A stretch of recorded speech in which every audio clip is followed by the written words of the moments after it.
प्रस्तुत सेवेकरता निवडलेला अभंग जगद्गुरु जगतवंदनीय वैराग्याचे मूर्तिमंत पुतळे असलेले वारकरी संप्रदायाचे महामेरू असलेले जगद्गुरु संत तुकोबरायांचे धाकटे बंधू कान्होबराया यांचा 4 चरणांचा आपल्या सर्वांच्या कदाचित पाठात असणारा परिचयात असणारा काला या प्रकरणातील सुंदर असा अभंग सेवेकरता निवडला आहे। विठ्ठल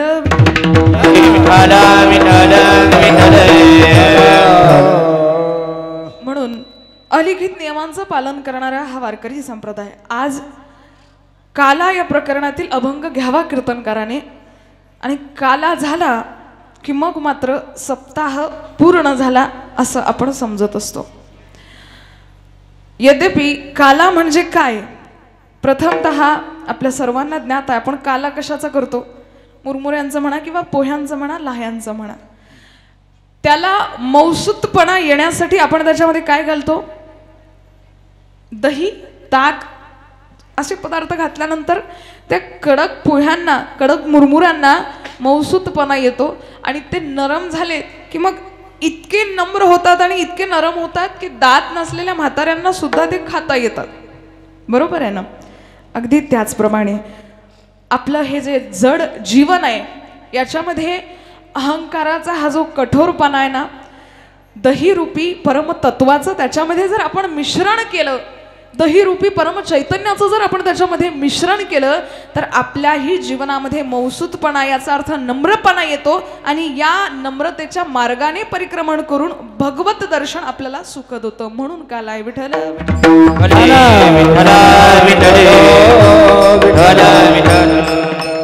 आपल्या जड जीवामध्ये चैतन्य आणण्याचं काम काला करतो। हा काला देवादिकांना सुद्धा दुर्लभ आहे। देवांना सुद्धा इच्छा होते पृथ्वी तलावर जाऊन काला खाण्याची, पण ते सुद्धा इथपर्यंत येऊ शकत नाही। आपण परम भाग्यवान आहोत की संतांनी ही परंपरा आपल्याकडे सोपवली। 700 वर्षापूर्वीपासून बघा, एक काला जो गोकुळामध्ये झाला होता, कृष्ण परमात्म्याने केला होता। ज्यावेळेस सगळेजण शिदोरी आपापल्या सोडत होते ना, भगवंत म्हणतात माझ्या शिदोरीसारखी तुमची शिदोरी असेल तर सोडा, आपण सगळे मिळून खाऊ। बाकीच्यांची शिदोरी कशी आहे? कोणी चणे आणलेत, कोणी फुटाणे आणलेत, अशी शिदोरी। भगवंताची शिदोरी जरा चांगली होती। काय म्हणायचे ते? कान्होबा तुझी घोंगडी चांगली चांगली आम्हासी का दिली वांगुली रे, कान्होबा तुझी घोंगडी चांगली चांगली आम्हासी का दिली वांगुली रे। मग त्यावेळेस भगवंताने सगळा काला करावा। एक काम करू, यामध्ये भेद काही ठेवू नये, सगळेजण एकत्रित करू आणि एकत्रित झालेला काला आपण सर्वजण ग्रहण करू। हा काला गोकुळामध्ये एकदा झाला होता आणि तीच परंपरा आणली ती आमच्या संतांपर्यंत, ज्ञानोबा तुकोबांपर्यंत 700 वर्षापूर्वी त्या वाळवंटात सुद्धा हा काला झाला होता आणि तिथपासून आपण त्या मार्गाने परिक्रमण करणार आहोत। सगळे संत मांदियाळी त्या वाळवंटामध्ये एकत्रित झाले आणि सांगू तुम्हाला किती आनंद होता। एकच टाळी झाली चंद्रभागे वाळवंटी, एकच टाळी झाली चंद्रभागे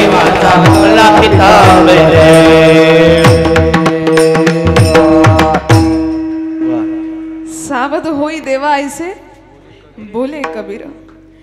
असा काला रंगला हो त्या ठिकाणी, त्या वाळवंटामध्ये एकच टाळी झाली चंद्रभागे वाळवंटी, माझा ज्ञानराजा गोपाळासी लाया वाटी। आणि सांगू तुम्हाला, नामदेव कीर्तन करी पुढे देव नाचे पांडुरंग, हे त्या काल्याचं एक फार मोठं वैशिष्ट्य होतं। त्या ठिकाणी नामदेवराया कीर्तन करायचे आणि त्या कीर्तनामध्ये माझा जगदीश्वर मंत्रमुग्ध होऊन, एवढंच नाही अंगावरचा पितांबर सटकोस्तोवर निष्ठोस्तोवर तो नाचायचा त्या ठिकाणी। किती आनंद असावा। नामयाचं कीर्तन आहे आणि ज्ञान टाळ घेऊन उभा आहे। काय वैशिष्ट्य आहे हो? नामाचं कीर्तन आणि ज्ञान टाळ घेऊन उभा आहे। या दोघांची एक विशेषता आहे बरं। खरं सांगू तुम्हाला, ज्ञान हे पुस्तकातून साध्य करता येतं असं म्हणायला हरकत नाही की ज्ञान हे साधनेचं फळ आहे, पण नाम हा देवाने दिलेला प्रसाद आहे। विठ्ठल विठ्ठल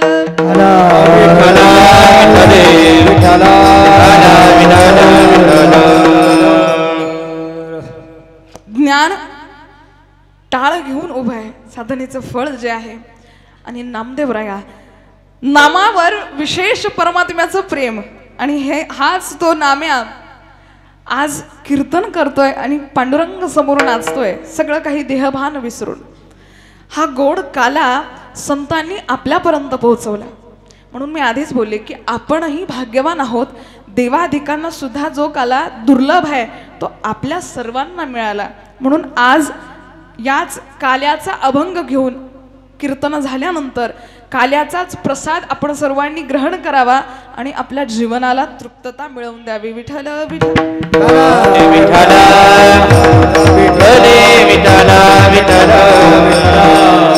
आणखी या काल्याचं एक विशेष तत्व आहे. या ठिकाणी आल्यानंतर काय करावं? चरित्र ते उच्चारावे, चरित्र ते उच्चारावे, चरित्र ते उच्चारावे, चरित्र ते उच्चारावे. केले देवे गोकुळी, केले देवे गोकुळी, केले देवे गोकुळी, तारू भाव सागरीचे, तारू भाव सागरीचे.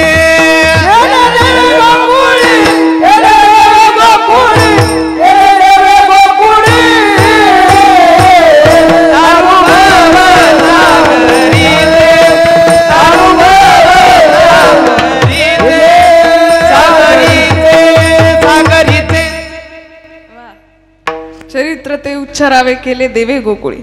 खरंच असं सर्वांची साथ एवढी उत्कृष्ट असली ना की कीर्तनात खरंच खूप आनंद होतो. नाही तर मी परवा सांगितलं होतं की काय होतं ना, एखाद वेळेस आम्ही कीर्तनाला गेलो आणि तिथे अभंग होता, पक्षी अंगणी उतरती ठेका गुंतून या राहती, वस्ती कर वस्ती आला. मग आम्ही सुरू केलं थोडं चाल, वस्ती कर वस्ती आला,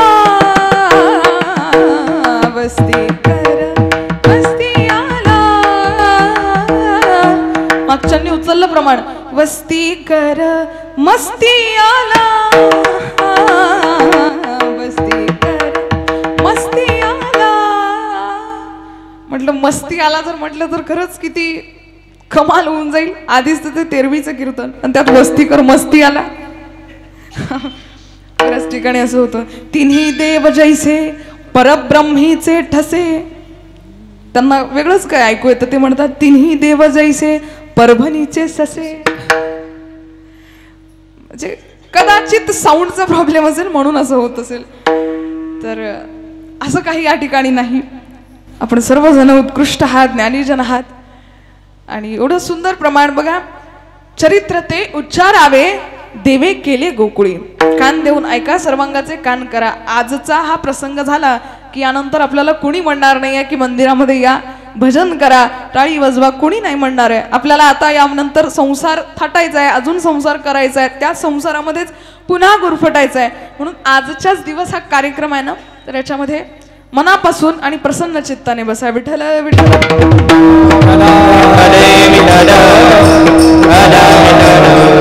चरित्र ते उच्चारावे, देवे केले गोकुळी. या काल्याचं हे वैशिष्ट्य आहे. इथे आल्यानंतर देवाने गोकुळामध्ये जे चरित्र केलं ते काय करायला सांगतात संत? उच्चारावे, फक्त उच्चार करा. आपल्या सर्वांना माहिती आहे की भगवान कृष्णाचं चरित्र आचरण्यासारखं नाही. आहेत ते देवच, पण तरी 16,108 बायका केल्या होत्या. आपल्याला जमेल का? नाही जमणार. पुरुष मंडळी हो पण नाही म्हणत आहे, नाही पण नाही म्हणत आहे. त्यांना वाटतं की आता थोड्या वेळाने घरी जायचं आहे. जर दाराला कुलूप दिसलं तर काय करावं, उगाच मांडोल व्हावी.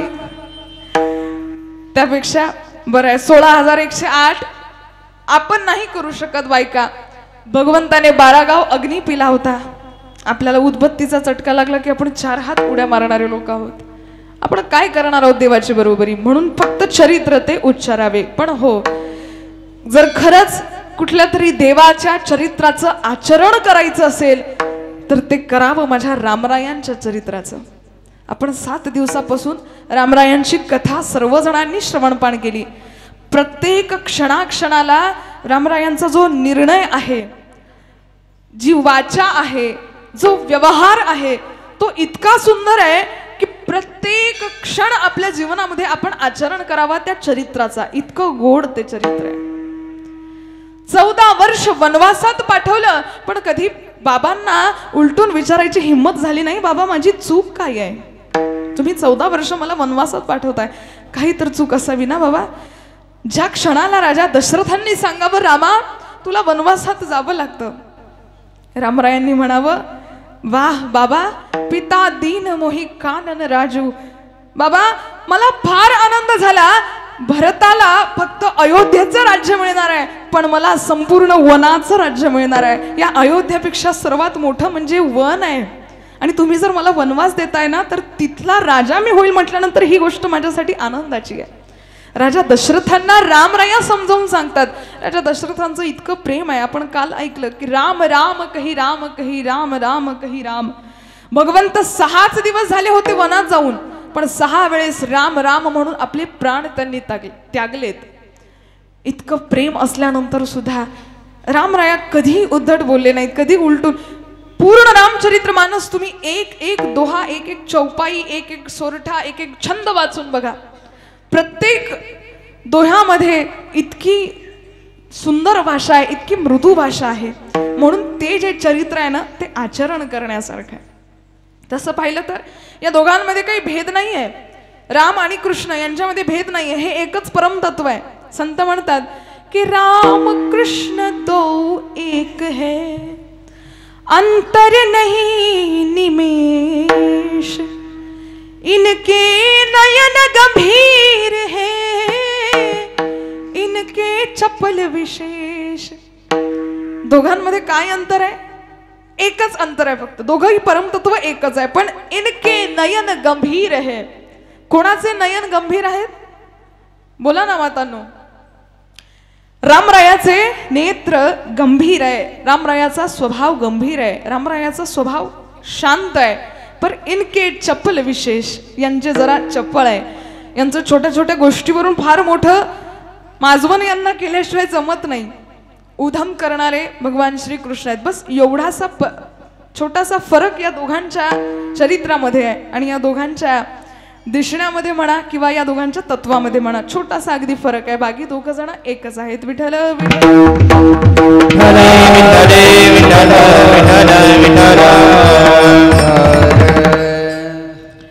म्हणून आजच्या दिवशी भगवान श्री कृष्णांचं चरित्र आपण फक्त उच्चारण करायचं.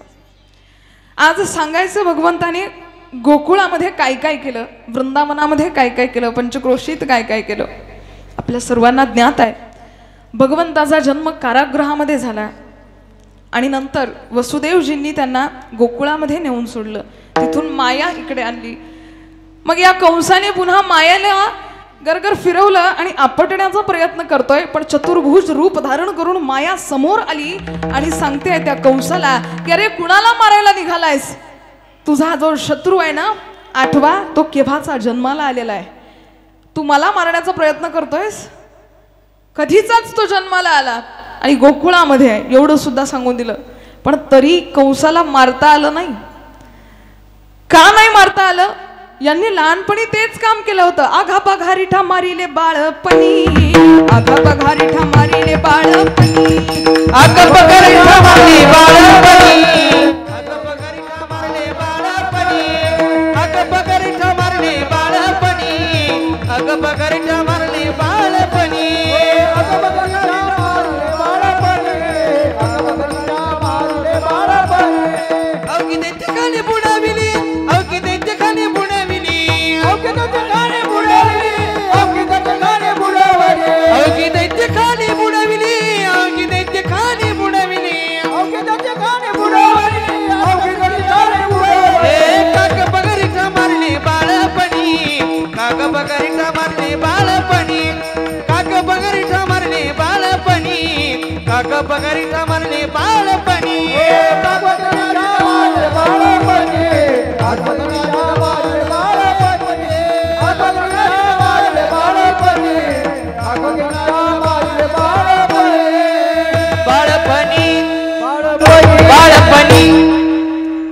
आघा बघा रिठा मारिले बाळपणी, अवघी दैत्यखानी बुडविली.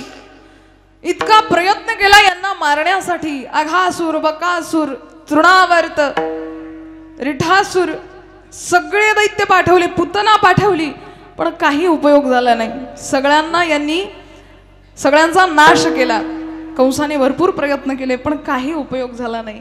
उलट भगवंताचा जन्म ज्या दिवशीपासून या गोकुळामध्ये झालेला आहे, गोपी म्हणतात की जयती ते धिकं जन्मना व्रजा शयत इंदिरा शाश्वतत्रही.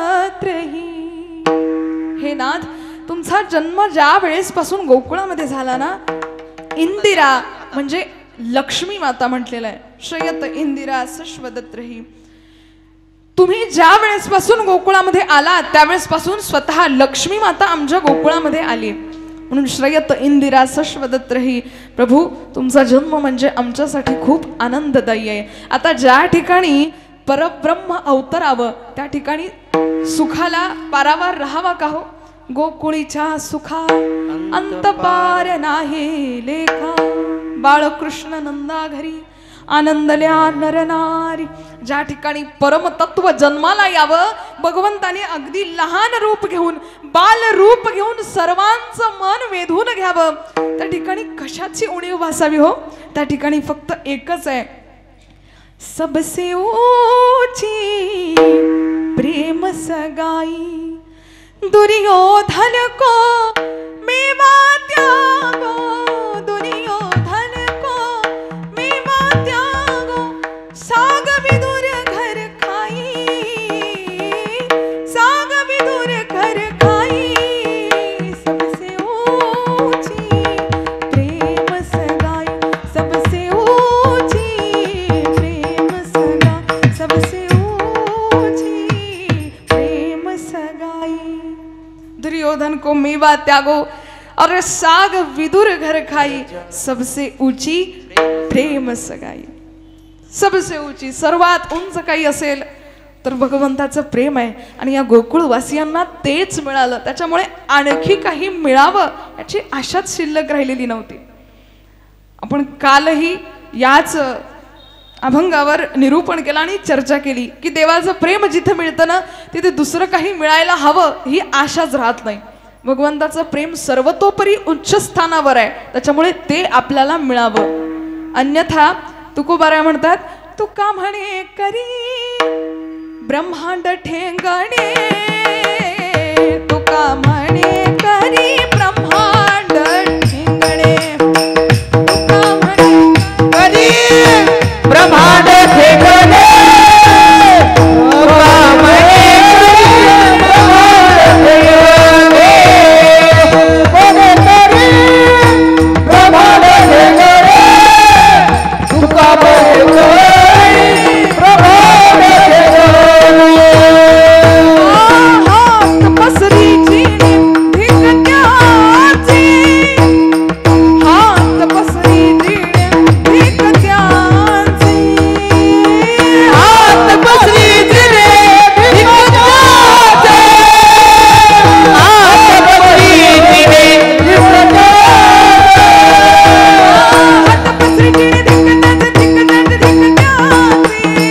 वा वा. हात पसरीची धिकत्याची, धिकत्याची, धिकत्याची. हात पसरीची रे धिकत्याची, धिकत्याची, धिकत्याची, हात पसरीची रे धिकत्याची, धिकत्याची, धिकत्याची. तुका म्हणे करी ब्रह्मांड ठेंगणे, तुका म्हणे करी ब्रह्मांड ठेंगणे. तुका म्हणे करी ब्रह्मांड ठेंगणे, तुका म्हणे करी ब्रह्मांड ठेंगणे. तुका म्हणे करी ब्रह्मांड ठेंगणे, तुका म्हणे करी ब्रह्मांड ठेंगणे, ब्रह्मांड ठेंगणे, हात पसरीची रे धिकत्याची, धिकत्याची.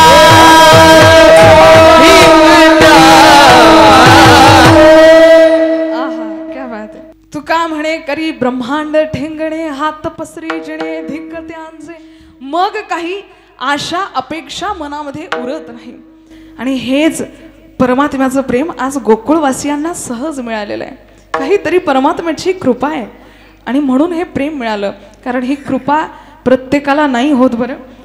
भगवंताची असीम कृपा होण्यासाठी सुद्धा काहीतरी भाग्य असावं लागतं. आपण म्हणतो ना, बहुत सुकृताची जोडी म्हणून विठ्ठली आवडी, विठ्ठली आवडी.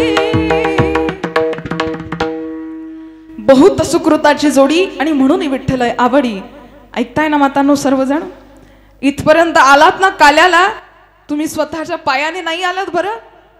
तुम्हाला पत्रिका आली म्हणून तुम्ही नाही आलात. तुम्हाला माईकचा आवाज, साऊंडचा आवाज घरापर्यंत आला म्हणून तुम्ही आला नाही आहात इथे. परमेश्वराची असीम कृपा आहे आणि त्या कृपेच्या बळावर तुम्ही इथपर्यंत आलेले आहात. कृपेचं बळ महत्वाचं आहे. नामदेवरायांना सुद्धा विचारलं होतं की तुमच्यावर कशी कृपा झाली हो? तुमच्या हातून भगवंत नैवेद्य खाल्ला त्याने, तुमच्या हातून भगवंत दूध प्यायला. दूध पिओ मोरे गोविंद लाला, दूध पिओ मोरे गोपाल लाला. तुम्ही दूध पाजावं आणि त्याने प्यावं. नामदेवराय म्हणतात यात काही विशेष नाहीये. काय केलं फक्त? जन्मोजन्मी आम्ही बहु पुण्य केले, जन्मोजन्मी आम्ही बहु पुण्य केले. ते भाया विठाने कृपा केली, ते भाया विठाने कृपा केली. जन्मोजन्मी आम्ही बहु पुण्य केले, जन्मोजन्मी आम्ही जन्मोनी संसारी झालो त्याचा दास. जन्मोनी संसारी झालो त्याचा दास. तो माझा विश्वास, तो माझा विश्वास पांडुरंगी. जन्मोजन्मी आम्ही बहु पुण्य केले, जन्मोजन्मी आम्ही जन्मोजन्मी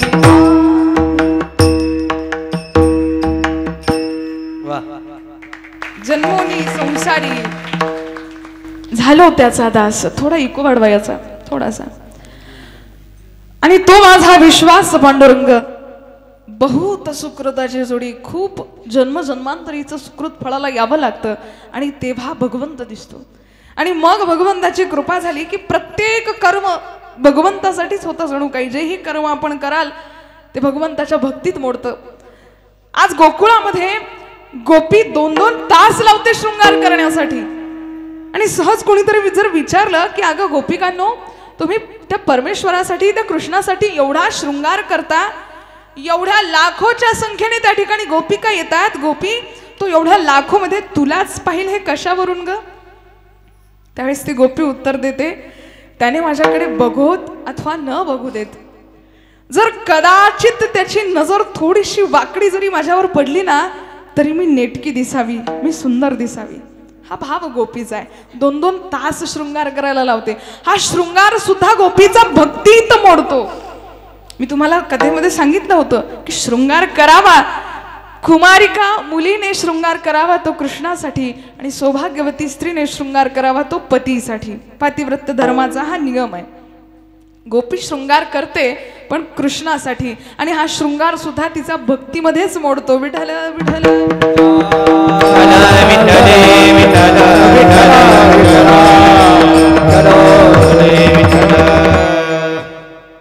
असा आनंद देणारा भगवंत या गोकुळामध्ये वास्तव्य करत राहायला लागला. सगळ्यांना आनंद द्यायला लागला. या ठिकाणी भरपूर खोड्या झाल्यात, भरपूर चोऱ्या झाल्यात.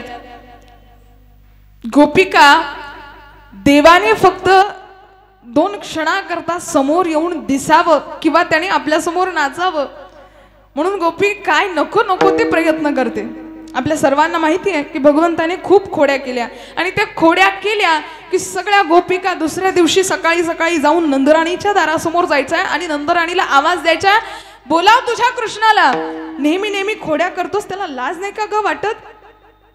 आमच्या गायी सोडतो, गुरे सोडते, छोटे छोटे बछडे सोडून देतो, ते दूध पिऊन घेतात, नंतर आम्हाला गोरस विकायला जाता येत नाही, आम्ही पोट कसं भरायचं? नाना प्रकाराने त्या ठिकाणी जाऊन त्या यशोदा राणीकडे तक्रार करतात कृष्णाची. पण खरं सांगू का, गोपियों का ताना ये उल्हाना तो बहाना है. कशाचा बहाना आहे? एकदा सकाळी सकाळी त्याचं दर्शन व्हावं याच्यासाठी हा बहाना होता. खरंच भगवंताविषयी तक्रार गोपी करायची नाही, उलट त्याने आपल्या घरी यावं म्हणून मुद्दाम जायची आणि तक्रार करायची, जेणेकरून तो असा विचार करेल, अच्छा माझी तक्रार करते का, आता हिच्याच घरी जाईल. त्याने घरी यावं म्हणून मुद्दाम गोपी त्याच्याकडे जाऊन तक्रार करावी गोपीने. त्यानंतर यशोदा राणीला तर विश्वास बसत नव्हता. यशोदा राणी म्हणायची, तुम्ही केवढ्या ढाल गजागे गोकुळच्या नारी, श्रीकृष्ण माझा वेडागे, त्याला नाही दुसरा जोडागे, तुम्ही त्याची संगत सोडागे गोकुळच्या नारी. तुम्ही उगाच माझ्या कृष्णाला त्रास देता ग, उगाच माझ्या कानोबारायाला त्रास देता. तुम्हाला वाटत नाही का तुम्ही केवढ्या ढाल गजागे, तुम्ही त्याच्यावरून कितीतरी मोठ्या आहात, तुम्हाला शोभत नाही हे. आता साहजिक आहे, कुठल्याही आईला आपल्या मुलाने वाईट काम केलं आणि दुसऱ्याने येऊन सांगितलं तर सहजासहजी विश्वास बसेल का? तिचा विश्वास बसेल ते आपल्या लेकरावर. त्याचप्रमाणे नंदराणीचा सुद्धा विश्वास कानोबारायावर असायचा, पण हे फार मोठे खोडकर होते, नेहमी खोड्या करायचेत, सगळ्यांना आनंद देऊन जायचेत. आणखी एक नवल सांगते, माझा भगवंत सुद्धा इतकं गोपिकांवर प्रेम करायचा की गोपी म्हणायची, कानोबा तू ना एक वाटी मी तुला दही देईल, एक वाटी लोणी देईल, फक्त आमच्या समोर जरा 2 ठुमके लावून दाखव, थोडासा नाचून दाखव. आता ज्यांच्या जन्माच्या वेळेस नंदबाबांनी ब्राह्मणांना 9 लाख गायी दान केल्यात, त्यांच्या घरी काही गायांची कमी असेल का? गौमातेची. त्यांच्या घरी सुद्धा दूध तूप लोणी सगळं काही भरगच्च आहे, पण वाटीभर दह्यासाठी, वाटीभर लोण्यासाठी स्वतः जगदीश्वर गोपिकांच्या समोर ठुमके लावतोय, गोपिकांच्या समोर नाचतोय. हे प्रेमाचं प्रतीक आहे मातांनो. इथे गोपिका काय देतायत किंवा कशाची लालसा देतायत याच्याशी घेणं देणं नाही आहे. त्या वाटीभर लोण्यासाठी माझा जगदीश्वर आपलं पद सोडून, प्रतिष्ठा सोडून त्या प्रेमाला बळी पडून तिथे नाचायला लागला. आणि हे प्रेम भगवंत देतोय म्हटल्यानंतर गोकुळवासी सुद्धा असंख्य प्रेम परमात्म्याला प्रदान करतायत. ही लालसा सर्वांच्या मनामध्ये आहे. तसं खरं तर आज आपल्याही मनात काल्याच्या दिवशी एक लालसा असावी, आणि ती लालसा म्हणजे कृष्ण दर्शन लालसा, भगवंताच्या दर्शनाची लालसा असावी. म्हणून खरं तर ती लालसा प्रकट व्हावी याच्यासाठी हे काल्याचं कीर्तन असतं. तर बघा, असं सुंदर प्रेमाने भरलेलं ते वातावरण. पण आपल्या सर्वांना माहिती आहे की कंसाचा वध करण्यासाठी धनुष्य यज्ञ त्या ठिकाणी होता, आणि कंसाला वाटलं आतापर्यंत तिकडे राक्षस पाठवले, याने परत येऊ दिले नाहीत, आता त्याला इकडे बोलवूयात, म्हणजे इकडचे राक्षस त्याला मारून टाकतील. म्हणून आता मथुरेमध्ये जाण्याचं ठरलं. मथुरेमध्ये जायचं होतं. कोण आले होते घ्यायला? तुम्ही सांगा मग जरा, तुम्ही आहात का जागी? कोण आले होते घ्यायला?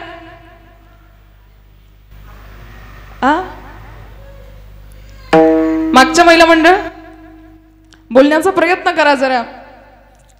अक्रूरा तू गोकुळी काला, नाही देणार हा श्रीरंग तुला. अक्रूर काका घ्यायला आलेत. सर्वांनी विलाप केला, घेऊन जाऊ नका आमच्या कृष्णाला, तो कधी दूर राहिला नाहीये आमच्यापासून. पण तरी अक्रूर काकांनी नेलं. त्या ठिकाणी युद्ध झालं, कंसाला मारण्यात आलं, विजय झाला परमात्म्याचा. त्यानंतर द्वारिकेमध्ये आता संसार थाटला, कारण इकडे कंसांच्या पत्नीने श्राप दिला होता, ज्या गादीसाठी तुम्ही एवढा प्रयत्न केला ना, यादव कुळाचं कोणीच या गादीवर बसणार नाही. म्हणून आता भगवंत विश्वकर्माला सांगून द्वारकेमध्ये सुंदर संसार थाटतात.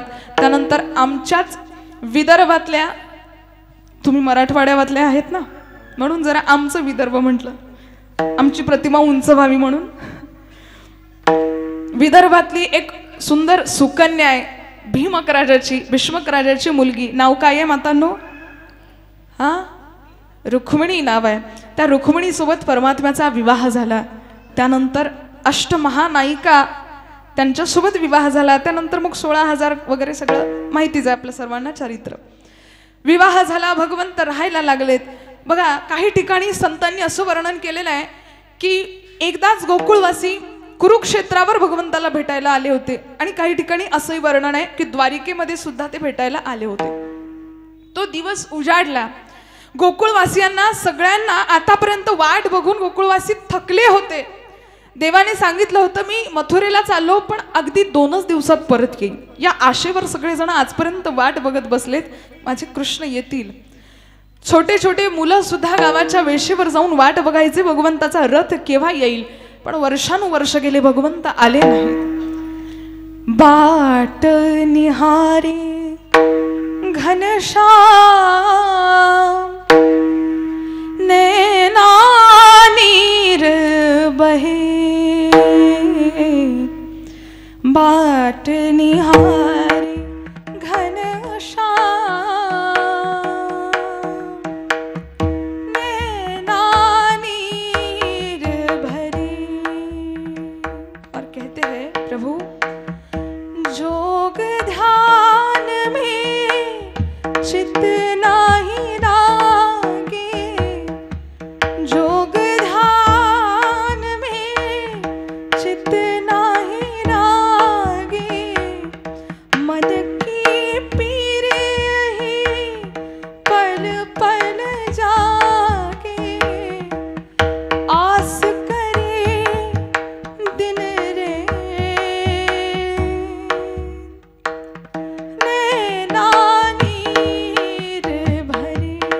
हे नाथ बाट निहारी घनश्याम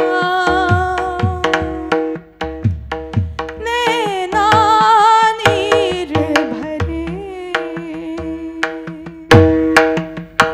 हे प्रभू गेले कित्येक वर्षापासून तुमची आठवण काढतोय देवा. परवाच आम्ही येणार आहोत हे वचन देऊन गेलेत. अजूनही वचनाची आठवण आली नाही का देवा? कधी दर्शन देणार आहात? प्रत्येक क्षण गोकुळवासियांचा दुःखात जातोय.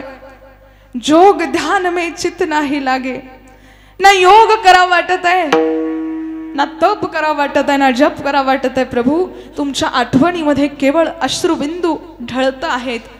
तुम्ही या देवा लवकर. भरपूर वाट बघितली पण देवाचं येणं झालं नाही.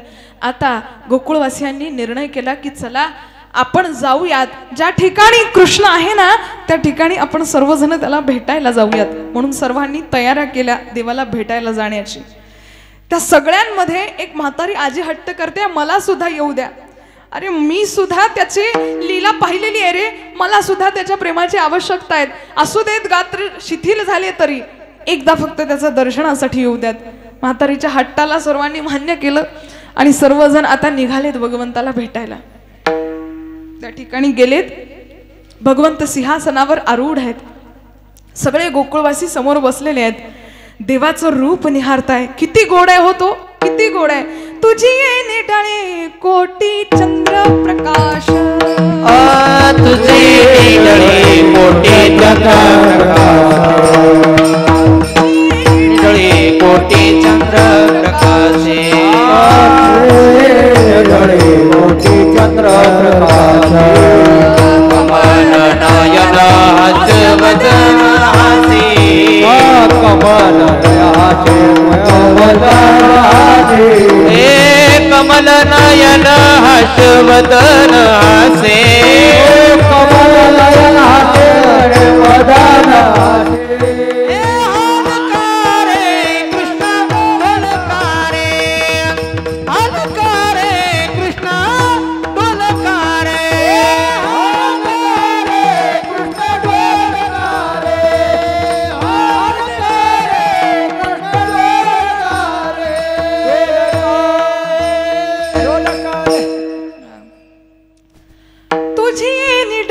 कोटी चंद्र प्रकाश, कमल नयन हास्य वदन हासे, हालकारे कृष्ण डोलकारे. आणि घडीये घडीये गुज बोलकारे, हालकारे कृष्ण डोलकारे.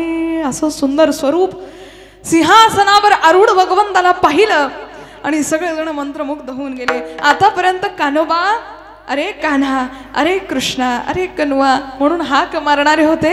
आज सगळेजण राजाधिराज चक्रवर्ती सम्राट कृष्णचंद्र प्रभू म्हणायला लागले होते. सगळ्यांचा गाजा वाजा बघून यांना आश्चर्य झालं. अहो आतापर्यंत पायात काही न घालता अनवानी पायाने गोकुळामध्ये दुडू धावत जायचा. अरे कान्होबा, अरे कृष्णा म्हणून सगळेजण हाका मारायचेत आणि आता बघा गड्यानो राजा किरे झाला. कृष्ण सिंहासनी बैसला, आज मोठा झाला. भगवंताला पाहिलं आणि हीच ती म्हातारी जी हट्ट करत होती ती म्हातारी उभी राहिली आणि म्हणते आज स्वतःला राजा म्हणून घेतोस का? सगळेजण मोठा भाव देतात म्हणून भाव करून घेतोस का? आम्हाला माहितीये गोकुळामध्ये तू काय केलेलं आहे. अभंगाच्या पहिल्या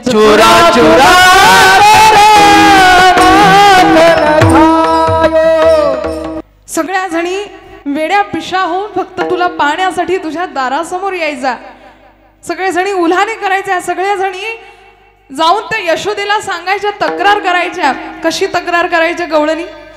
म्हणायच्या मेरी मटकी उलट के पलट गयो रे, मेरी मटकी उलट के पलट गयो रे, नंदरानी तेरो लाला जबर भयो रे, नंदरानी तेरो लाला जबर भयो रे, मेरी मटकी उलट के पलट गयो रे, मेरी मटकी उलट के पलट गयो रे, नंदरानी तेरो लाला जबर भयो रे, नंदलाल तेरे लाला जबर भयो रे, नंदलाल तेरे लाला जबर भयो रे, घर घर में जाकर के माखन चुरावे, खावे सो खावे जमीन पर गिरावे, मैं रोक तो हमारो सटक गयो रे, मैं रोक तो हमारो सटक गयो रे, नंदरानी तेरो लाला जबर भयो रे, नंदरानी तेरो लाला जबर भयो रे, नंदरानी तेरे लाला जबर भयो रे, नंदरानी तेरे लाला जबर भयो रे. किती तक्रार करायच्या. मेरी मटकी उलट के पलट गयो री, नंदरानी तेरो लाला जबर भयो री, घर घर में जाकर के माखन चुरावे और खावे सो खावे जमी पर गिरावे, और मैं रोकू तो हमारो सटक गयो री. आमचं नाव ऐकत नाही तुझं कार्ट. आम्ही किती वेळा सांगतो की कृष्णा बंद कर खोड्या, बास झालं. सगळे जण आता त्रासलेत पण हा खोडकर काही ऐकत नाही. इतके बहाणे करायच्या, इतक्या उलाने द्यायच्यात, इतकी तक्रार करायच्यात. आज ही म्हातारी सुद्धा हेच म्हणते की भरपूर खोड्या केल्यास रे. आम्हाला माहिती आहे एक दिवस तर एक गवळण होती गोकुळामध्ये जिचं नाव होतं पंचफुला. इथे नाही ना कोणी? तेच म्हटलं, नाही तर म्हणाल दीदी आमच्यावरच नाही, असं अजिबात नाही. तिथे होती पंचफुला. बरं आता पंचफुलाचं एक वैशिष्ट्य असं होतं, पंचफुला फार लठ्ठ होती आणि इतकी लठ्ठ, आता जे अति लठ्ठ आहेत त्यांना मग थोडं मान मागे करायला थोडा त्रास होतो. मान एकदम मागे होत नाही, पूर्णच फिरावं लागतं. अति अवाढव्य शरीर म्हणून नाव होतं पंचफुला. इतकी बारदस्त होती की एक एक हात 2.5 किलो का था उसका. अशी ही लठ्ठ पंचफुला एक दिवस एका गवळणी सोबत तक्रार करायला गेली आणि देवाने आतून बघितलं, अच्छा तक्रार हिची आहे, पण हिचं काय आहे मधात मधात, आता हिच्याच घरचा नंबर लावू म्हणे. सगळ्या मित्रांना सांगितलं, सवंगड्यांना सांगितलं, चला रे उद्या आपल्याला एका विशेष ठिकाणी चोरी करायची आहे. सगळे म्हणाले कुठे कृष्णा? त्या पंचफुलाकडे. सगळेजण मागे सरकलेत. तू जा बाबा, आम्हाला नाही यायचं म्हणे. तिचा एक हात पडला की जागीच दानादिन होऊन जाईल कार्यक्रम. आम्ही काही येत नाही त्या पंचफुलाकडे. भगवंत म्हणाले अरे चला रे, मी तुमच्या सोबत आहे, कशाला घाबरता, चला. आधीच तर सर्वांना सांगून ठेवलेलं होतं की आपल्याला चोरी करायची आहे. सर्वांचा विरोध होता पण देवाने बरोबर सर्वांना अंकित केलं चोरी करण्यासाठी. शस्त्र अस्त्र सुद्धा घेऊन जायचे त्या ठिकाणी. कोणते शस्त्र अस्त्र? वस्त्रगाळ केलेली माती घेऊन जायचे, कंचे घेऊन जायचे, गोखरू घेऊन जायचे. गोखरू माहिती आहे ना सर्वांना? 2 काट्यांचं ते गोखरू घेऊन जायचे. आणि नंतर मग छोटे छोटे दगड सुद्धा घेऊन जायचे. ज्यावेळेस सवंगडी विचारायचे कृष्णा हे सगळं कशासाठी, त्यावेळेस भगवंत वर्णन करून सांगायचे की आपण त्या धाऱ्यातून खाली उतरल्यानंतर घरात गेल्यानंतर घरामध्ये अंधार राहील, त्या अंधारामध्ये नेमकी मटकी कुठे लटकवलेली आहे हे आपल्याला दिसणार नाही. मग हे जे छोटे छोटे दगड आहेत ना, हे सगळीकडे मारून बघायचे. ज्या मटकीतून टनकन आवाज आला ती मटकी रिकामी आहे, आणि ज्या मटकीतून पटकनाचा आवाज आला ती मटकी भरलेली आहे, असा आपण अंदाज लावायचा. ते म्हणाले ठीक आहे, म्हणजे बाकीच्यांचं काय काम. भगवंत म्हणाले की आपण काय करायचं ना, तिथे गेल्यानंतर चोरी करायची, आणि जर गोपी आली आणि आपल्याला पकडलं, त्याच्यासाठी हे सगळे शस्त्र आहेत. ती जर तिकडून आली तर सर्वात आधी काय करायचं, ही वस्त्रगाळ केलेली माती तिच्या तोंडावर फेकायची, म्हणजे ती डोळे चोळत बसेल आणि मग आपण पलायन करायचं.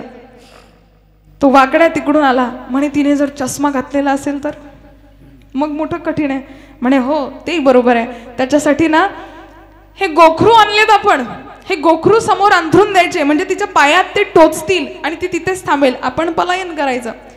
तो बोबड्या तिकडून आला, म्हणे तिने जर तप्पल घातलेली असेल तर मग मात्र ते पायात टोचणार नाहीत ना.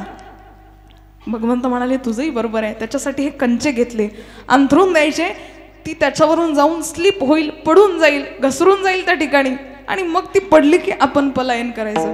ठीक आहे बाबा कृष्ण, आता तू सांगतोस म्हणून हे सगळं काही आम्ही करायला तयार आहे. तयार झाले आणि चोरी करायला मग सुरुवात झाली होती. पण आज देव म्हणतायत की या पंचफुलेकडे चोरी करायची आहे. सगळेजण मागे सरसावलेत. देव समजूत घालतायत की चला ना, मी आहे तुमच्यासोबत, तुम्ही कशाला काळजी करता, चला.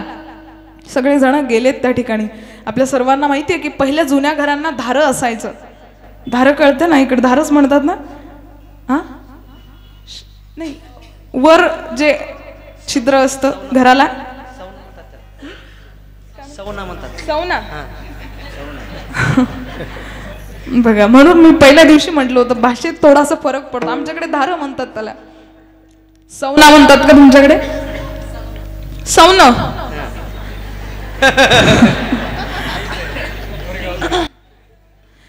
सौन म्हणतात. बरं चला, सौन तर सौन, आमचं काय जातं, उडी तर त्याच्यातूनच मारायची आहे ना. नाही, असं शब्दांचे फार खेळ असतात बरं. आम्ही खानदेशामध्ये गेलो एका दिवशी कीर्तनासाठी, आणि भाषा खानदेशची थोडीशी वेगळीच आहे. वेगळी म्हणण्यापेक्षा बऱ्यापैकी त्यांच्या शब्दांना खूप वळण असतं. आम्ही गेलो त्या ठिकाणी, कीर्तन वगैरे झालं. त्यांचा आग्रह होता तिथे फार दूर गाव होतं म्हणून आजचे दिवस थांबून जा, उद्या सकाळी जा. मग आम्ही थांबलो. दुसऱ्या दिवशी नाही, आदल्याच दिवशी त्या काकूंचा आग्रह होता, दीदी थांबून जा ना, दुसऱ्या दिवशी मी तुम्हाला छान मनोहारा खाऊ घालेल आणि मग जा. मी पदार्थाचं नाव ऐकलं आणि तोंडाला पाणी आलं. म्हटलं वा, मनोहारा मिळणार आहे, मनोहारा करता का होईना थांबून जाऊयात. दुसरा दिवस उगवला, निघायची गडबड. म्हटलं अजून काही मनोहारा दिसे ना, तरी काकूंनी इकडे करून ठेवला आणि समोर आला. मग मी बघितलं, म्हटलं हे काही विशेष तर दिसत नाहीये. म्हटलं काकू मनोहरा कुठे आहे? म्हणे हाच तर आहे मनोहरा. आणि काय होता तो मनोहरा? रात्री उरलेल्या शिळ्या पोळ्यांचा कुस्करा होता तो. शिळ्या पोळ्यांचा चिवडा ज्याला म्हणतात ना, काय म्हणतात तुमच्याकडे तो शिळ्या पोळ्यांचा केलेला चुरमा, तो चुरमा होता. म्हणे हाच तो मनोहरा आहे. म्हटलं हा जर मनोहरा आहे तर कशाला विनाकारण आम्हाला थांबवून घेतलं? आम्हाला वाटलं काही सुंदर स्वीट डिश असेल. असं त्यात गमतीचा भाग वजा करा. तुम्हाला सांगते शब्दांचं असं होतं. इकडे काय त्या चवळीला सुद्धा बरबटी म्हणतात असं मी ऐकलं. हा, चवळीला बरबटी म्हणतात. तिकडे आमच्याकडे सोयाबीनला साईबीन म्हणतात. साईबीन फार नुकसान करते म्हणे ताई. म्हटलं कोणती साईबीन? म्हणे शेतात पेरतात ती साईबीन. असू द्या, गमतीचा भाग वजा करा. काय होता आपला विषय? सौन. तर ते सौन ते धारवर. आणि आता भगवंत सगळ्यांना घेऊन त्या ठिकाणी गेलेत. हिने आज एक चालाकी केलेली होती पंचफुलाने. म्हणे मी ना कोणी ज्याला पकडू शकत नाही, मी रंगे हात याला पकडून दाखवते. आणि चॅलेंज करून आली होती यशोदेला, मी पकडून दाखवेल तुझ्या पोराला रंगे हात. म्हणून समोरच्या गवळणीच्या घरी दडून बसली आणि वाट बघते ही सगळी गँग केव्हा येते इथे म्हणून. सगळेजण म्हणून वाट बघते. हे सगळेजण आलेत, वर गच्चीवर गेले, धार दिसलं आणि भगवंत म्हणतात याल तरी या रे लागे. अवघे माझ्या मागे मागे आजी देतो पोट भरी पुरे म्हणाल तोवरी. आज पोटभर खायला मिळेल, तुम्ही पुरे म्हणाल तोपर्यंत मिळेल, पण माझ्या मागे या. जणू काही भगवंत या भवसागरामध्ये बुडलेल्या सर्वांना जणू काही बोध करताय की याल तरी यारे लागे अवघे माझ्या मागे मागे. भवसिंधूचे काय कोडे डावी बाट चाले पुढे तारू भला पांडुरंग पाव भिजोनी दिअंग. मागे उतरिले बहुत पैल तरी साधू संत. माझ्या मागे या, पुढे जाण्याचा प्रयत्न करू नका. म्हणून भगवंतांच्या पदचिन्हावर आपण जर चाललं तर आपलंही जीवन सुखकर झाल्याशिवाय राहत नाही. विठ्ठल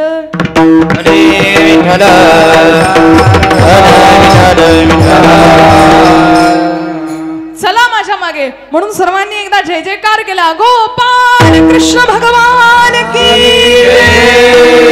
जय जयकार केला. आणि एक एक जण खाली उतरले त्या धाऱ्यातून. आता खाली गेले, शोधायला लागले. मटकी मटकी दिसली. सर्वांनी ग्रास ग्रहण केला. आणि आता माझ्या परमात्म्याने ग्रास ग्रहण केला. जसा मुखाजवळ घास नेला तसा पंचफुलाने खाडकन दार उघडलं. दार उघडता बरोबर देवाचा हात तिथेच पॉज झाला. सगळेजण थांबलेत. सगळेजण थरथर कापायला लागलेत. आता पंचफुला आली, काही खरं नाहीये.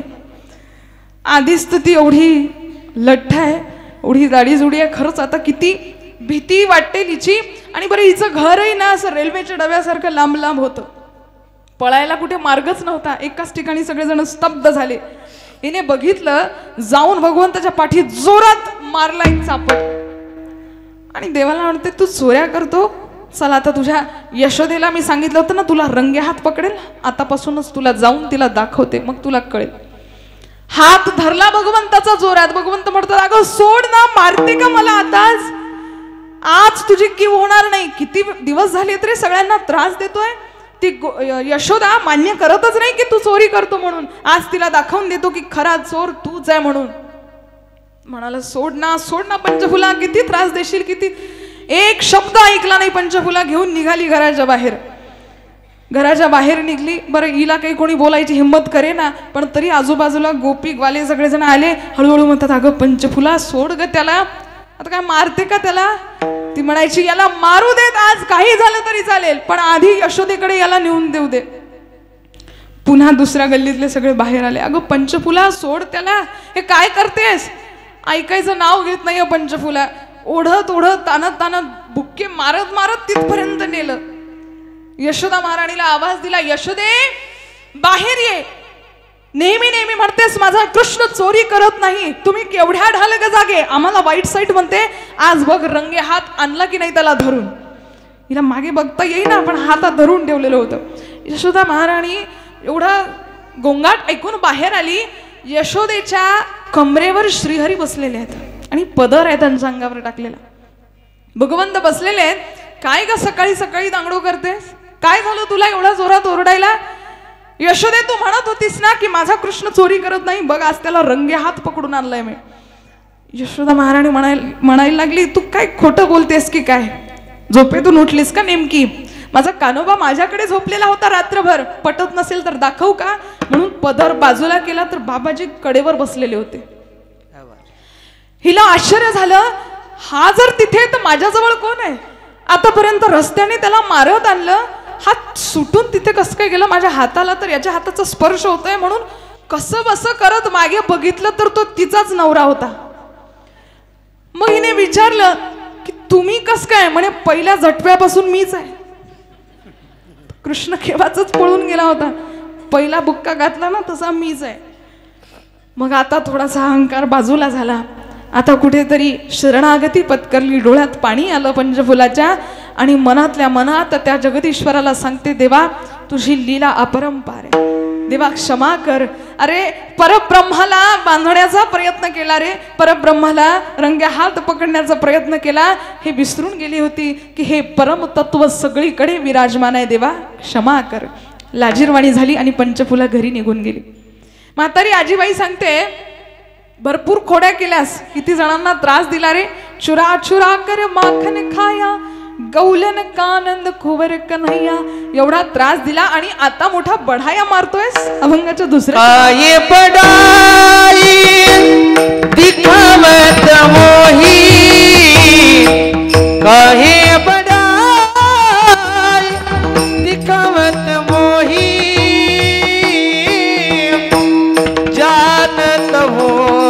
प्रभु बन तेरा सब है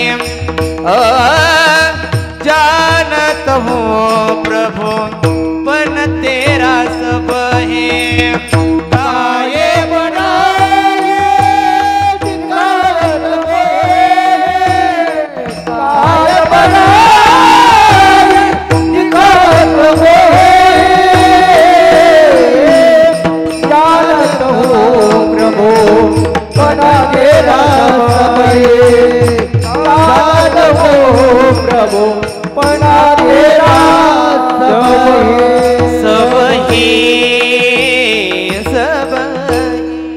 काय बराई दिखावत मोही जानत हूँ प्रभू पण तेरा सबही. सगळं माहिती आहे आम्हाला काय काय केलंस. एक दिवशी तर नंदराणीला एवढं परेशान करून सोडलं होतंस की तिने उखळाला बांधण्याचा प्रयत्न केला होता पण तू उखळाला सुद्धा बांधल्या गेला नाहीस. अभंगाच्या 3ऱ्या चरणात और बात सुन वखल सुगला फार दया भावनेने तुला म्हणायला लागली की आता तरी बांधू दे देवा आणि मग नंतर तू बांधू दिलंस तिला. तू खूप त्रास दिलेला आहेस. एक एक आठवण करून देते ती म्हातारी कृष्णाला. त्यानंतर आम्हाला माहितीये तू गायी चारण्याच्या कारणाने वनामध्ये जायचा आणि तिथे जाऊन काय करायचा. गौचारण तर करायचास पण बासुरी वादन करायचा आणि इतकं सुंदर ते बासुरी वादन कि मैं तो सुध बुध खोई तेरे प्यार में सब कुछ भूल गई तेरे संसार में दास नारायण हो गया पावन चरणों में लेने मुरली वाले ओ बंसी वाले मुरली वाले ओ बंसी वाले. इतकी सुंदर बासुरी वादन करायचा. गोपिकांना भुरळ पाडायचा. गौ मातेला भुरळ पाडायचा. यमुना माता सुद्धा संत व्हायची फक्त तुझी बासुरी ऐकण्यासाठी. तिथे जाऊन बासुरी वादन करायचा. गौ मातेवर भगवंताचं इतकं प्रेम होतं. गौ माता पायात काही घालत नाही म्हणून कृष्ण सुद्धा गोकुळामध्ये अनवाणी पायाने फिरायचे. रोज रात्री माता यशोदेजवळ झोपायचे पण मध्यरात्री जर जाग आला तर गायीच्या गोठ्यामध्ये जाऊन गौ माताच्या अंगावर डोकं ठेवून माझे भगवंत झोपायचे. सकाळी सकाळी यशोदा राणी उठायची आणि कृष्ण कुठे गेला म्हणून बघायची. जाऊन गोठ्यामध्ये एखाद्या गायीच्या पाठीवर डोकं ठेवून माझे भगवंत झोपलेले असायचे. गौ मातेवर अगणित असं प्रेम परमपिता परमात्म्याचं. आज आपल्या सुद्धा आजूबाजूला ही परिस्थिती झाली आहे. खरं सांगू का तुम्हाला वेद म्हणतात गाव विश्वस्य मातरहा. संपूर्ण विश्वाची माता म्हणजे गौ माता आहे. 4-2 पैशासाठी हात जोडून विनंती आहे तिला कसायाकडे विकू नका. तिथे गेल्यानंतर इतके हाल त्या गौ मातेचे होतात तुम्हाला सांगते. उकळत्या पाण्यात त्या गौ मातेला टाकतात हो तिचं मांस निघण्यासाठी. तिला आशा असते की एकदा मी हुंबरेल जोरात आवाज करेल आणि माझा मुलगा धावत येईल ज्याने माझं दूध पिलंय. या माणसाने दुर्भाग्यवश तिला वाचवण्यासाठी त्या कत्तलखान्यामध्ये कोणी जात नाही. मारणारा सुद्धा माणूसच असतो. या संपूर्ण शरीराचे तुकडे होऊन जातात. कुठेतरी आशा असते की माझा मुलगा येईल पण संपूर्ण शरीर तुकडे तुकडे झालेले असतात तरी सुद्धा हा मुलगा जात नाही. हा माणूस जात नाही. धिक्कार असो अशा मानव जातीला जो गौ मातेचं संरक्षण करू शकत नाही हो. धिक्कार असो. आज जागोजागी माणसं जन्माला येत आहेत. प्रत्येक घरामध्ये माणूस जन्माला येतोय पण माणुसकी कुठे कुठेच जन्म घेते. प्रत्येक घरामध्ये माणुसकी राहत नाही. म्हणून 4-2 पैसे मिळावे म्हणून आपण आपल्या आईला गौ मातेला त्या कत्तलखान्यामध्ये पाठवावं. माझ्या भगवंताच्या अतिशय जवळ असलेली गौ माता म्हणतात ज्याच्या घरी गाय त्याच्या घरी विठ्ठलाचे पाय. गौ माता ज्याच्याकडे आहे त्याच्याकडे सुख समृद्धी आहे. कलियुगामध्ये फार साधे साधे सोपे साधनं आपल्याला सांगितलेले आहे. जप तप क्रियाविधी आपण करू शकत नाही. फक्त नामस्मरण करावं. गौ मातेची सेवा करावी. जे साधं साधं आहे ते तरी आपल्याकडून व्हायला हवं. निदान या आशेने तरी गौ मातेचं पालन करावं की हिच्या ओढीनं का होईना एक दिवशी परब्रह्म आपल्या सुद्धा घरी अवतरेल. एवढा तरी विश्वास असावा, निदान या विश्वासाच्या पूर्ततेसाठी तरी गौमातेला पाळावं. म्हणून हात जोडून विनंती आहे, काही झालं तरी चालेल, पण त्या गौमातेला कसायाकडे तर अजिबातच विकू नका. आपल्या घरी कशीही असू द्यात ती, पण तिला आपल्या घरी राहू द्यात. रोजच्या नैवेद्यातली एक तरी पोळी तिच्या मुखामध्ये जावी. गौमाता प्रत्येक भक्तावर प्रेम करणारी माता आहे. आपण सगळेजण तिचे मुलं आहोत. गाव विश्वस्य मात्रा म्हटल्यानंतर प्रश्नच उरत नाही. अशी गौमाता, तिला कुठेतरी वाटतं की खरंच हा माणूस आपल्याला मदत करू शकत नाही. शेवटी हारून जाऊन ती त्या देवाला आवाज देते कि इस पापी युग में गौ माता का कोई नहीं रखवाला. हे गोविंदा गोपाला, हे गोविंदा गोपाला. इस पापी युग में गौ माता का कोई नहीं रखवाला. हे गोविंदा गोपाला, हे गोविंदा गोपाला. या पापी युगामध्ये गौमातेचं रक्षण करणारं कोणी नाही आहे. शेवटी त्या परब्रह्माला ती आवाज देते. म्हणून आपण प्रत्येक क्षणोक्षणी कुठे गौमातेला जर काही कोणी नेत जरी असलं कत्तलखान्यामध्ये, तरी त्या ठिकाणी जाऊन लढा द्या. आपल्या भारत भूमीची माता म्हणजे गौमाता आहे. ती कोणी प्राणी नाही आहे सामान्य, ती आई आहे. त्या आईच्या संरक्षणार्थ सर्वांनी अग्रेसर व्हा आणि तिला वाचवा. विठ्ठल विठ्ठल विठ्ठल. या गौमातेवर भगवंताचं खूप प्रेम आहे. म्हणून गौमातेला व्यवस्थित पोटभर चारा मिळावा म्हणून स्वतः भगवंत अनवानी पायाने वनात जाता आणि गौचारण करतात. त्या ठिकाणी सुद्धा ज्या खोड्या केलेल्या आहेत, कान्होबाराय म्हणतात तिथे जाऊनही तू खोड्याच केलास ना. कितीतरी दैत्यांना मारलं त्या ठिकाणी. कितीतरी गोपिका जर समजा यमुना मातेकडे गेल्यात तर तिथे जाऊनही तू त्यांच्या खोड्याच केल्यास. म्हणून लकडी लेले हात हे वर्णन करताना चौथ्या चरणात म्हणतात, फेरत बन बन गहुवाच रावत. फेरत बन बन गहुवाच रावत. फेरत बन बन प्रभु रहाते. फेरत बन प्रभु रहाते. कहे तुकड्या बंधू लकड़ी ले ले हाथ. कहे टुकड़िया बंधू लकड़ी ले ले हाथ. राई दिखावत मोरी काए बढ़ाई. दिखावत मोहे जानत हूँ प्रभु बन तेरा सब ही. जानत हो प्रभु बन तेरा सब ही. जानत हो प्रभु बन रे राम.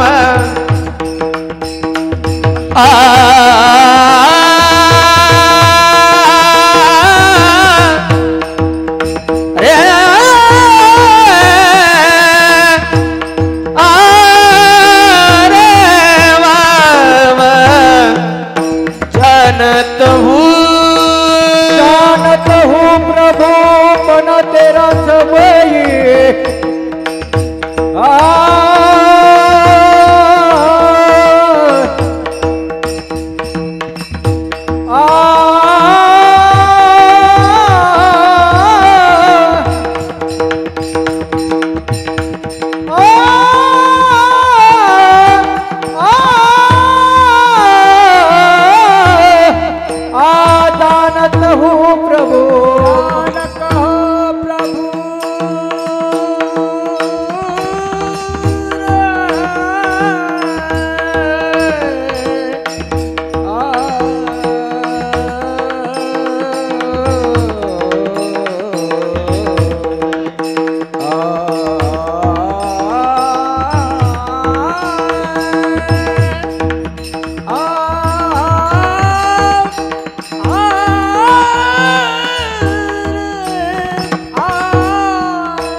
हो पण तेरा सबाई काय बनाई निकावत होए काय बनाई तेरा मोही मोही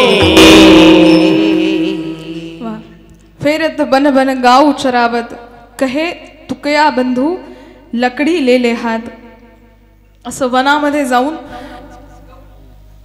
गौचारण तू करायचास आणि कहे तुकया बंधू लकडी लेले हात. ही जी म्हातारी गवळण आहे ना ती सुद्धा देवाला इथे सांगते की गौमातेचं गौचारण करायला जायचास आणि तिथे त्या वनामध्ये सुद्धा गोपिकांना नाचवायचास. आपल्या सर्वांना कथा ज्ञात आहे. भागवत महापुराणामध्ये दशमस्कंधामध्ये हा सुंदर प्रसंग आहे महारास लीलेचा. खरं तर दशमस्कंध हा संपूर्ण भागवताचा प्राण आहे आणि त्याच्यामध्ये ही महारास ती सुद्धा महाप्राण आहे. कारण त्या ठिकाणी परमतत्वाचं आणि जीवाचं मिलन आहे. म्हणून अशा या वनामध्ये जाऊन तू असंख्य लीला केल्यास, गोकुळामध्ये असंख्य लीला केल्यास. पुढे आणखी गोपाल काल्याचा गोड प्रसंग आहे. आजच्या दिवशी तो वर्णन करावा. आपण क्षणार्धात वर्णन करणार आहोत. तत्पूर्वी सर्वांनी नामस्मरण करा. विठोबा रखुमाई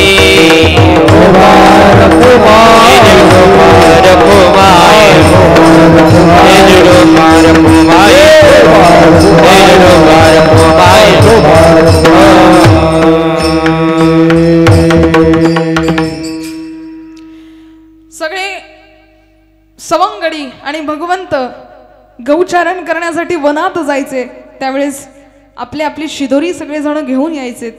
आज भगवंताच्या मनात काहीतरी आलं म्हणून म्हणतायत माझ्या शिदोरीसारखी तुमची शिदोरी असेल तर उघडा आणि मगच आपण त्यातलं ग्रहण करू किंवा तरच मी तुमच्यासोबत बसेल, अन्यथा नाही.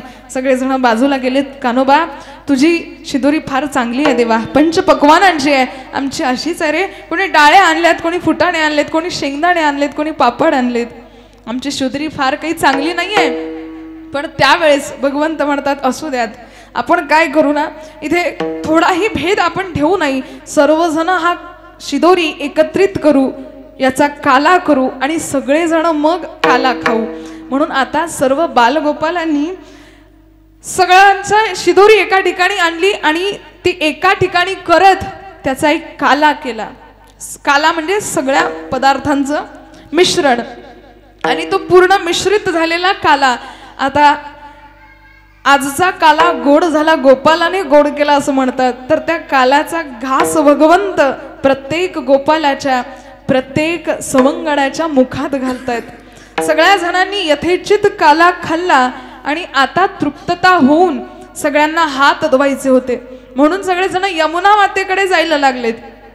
पण भगवंताने सुरगणांचं तत्व जाणलं. हा काला देवाधिकांना सुद्धा दुर्लभ आहे.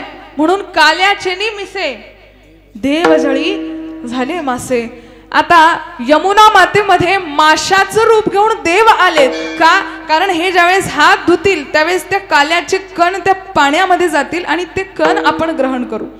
या इच्छेने, या लालसेने त्या ठिकाणी देव आलेत मासे बनून. पण भगवंताने ते जाणलं आणि म्हणतात त्या पाण्यामध्ये हात देऊ नका. ते हात जे आहेत ना पृष्ठभागाला तुमच्या पुसून टाका, जेणेकरून अपवित्र भागावर मात्र देव लोक येणार नाहीत आणि तो काला खाणार नाहीत. म्हणून हा दुर्लभ असलेला काला फक्त आणि फक्त भगवंताने सांगितलं भक्तांनाच मिळेल, देवाधिकांना सुद्धा मिळणार नाही. म्हणून आज आपण परम भाग्यवान आहोत की हा काला आपल्या सर्वांना मिळतोय. आज आपलं कीर्तन झाल्यानंतर हा प्रसाद प्रत्येकाने थोडा थोडा का होईना आपल्या हातावर घ्यावा, असं सुद्धा शास्त्रामध्ये वर्णन केलेलं आहे. की ही जी काल्याची मटकी आहे, ही मटकी फुटल्यानंतर याचं जे छोटंसं का होईना खापर असतं ना, ते आपल्या शिदोरीमध्ये ठेवावं, तिजोरीमध्ये ठेवावं. आणि तिजोरीमध्ये ठेवल्यानंतर लक्ष्मी माता प्रसन्न राहते, असं संतांच्या मुखातून आणि शास्त्राचा आढावा घेऊन वाचलेलं हे आहे. त्यामुळे नक्कीच प्रयत्न करा की काला आपल्या घरी जावा, सर्वांना द्यावा, इथे पण खावा आणि या काल्याचा प्रसाद खाल्ल्यानंतर आपल्या जीवनाला कृतकृत्य करावं. विठ्ठल